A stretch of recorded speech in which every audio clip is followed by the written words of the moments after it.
Hello friends, welcome to my channel max education. আজকে আমরা আলোচনা করব নবম শ্রেণীর দ্বিতীয় মূল্যায়নের ভৌতবিজ্ঞান সাজেশন নিয়ে।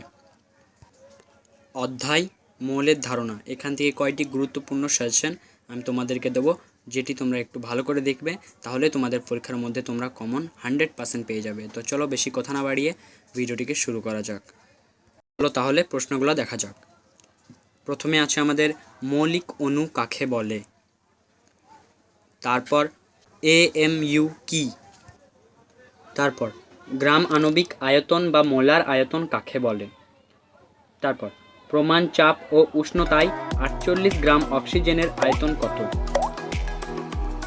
বন্ধুরা, তোমরা একটু ব্যাকগ্রাউন্ডের নয়েজকে অ্যাভয়েড করো এবং তোমরা কোয়েশ্চেনগুলো একটু ভালো করে শোনো। তারপর গ্যাসের মোলার আয়তন গণনার সময় নির্দিষ্ট উষ্ণতা ও চাপের উল্লেখ করা হয় কেন। নেক্সট, কার্বন স্কেলে পারমাণবিক ভর বলতে কী বোঝো।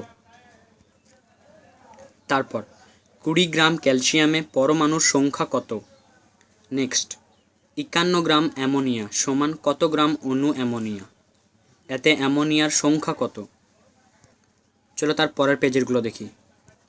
তারপরে আমাদের আছে অ্যাভোগাড্রো সংখ্যা কাকে বলে, এর মান কত। তারপর অ্যাভোগাড্রো সংখ্যার 3টি গুরুত্ব আলোচনা করো। নেক্সট, STPতে 11 গ্রাম কার্বন ডাই অক্সাইডের আয়তন কত। তারপর হাইড্রোজেনের পারমাণবিক ভর নির্ণয়ে অসুবিধা লেখো।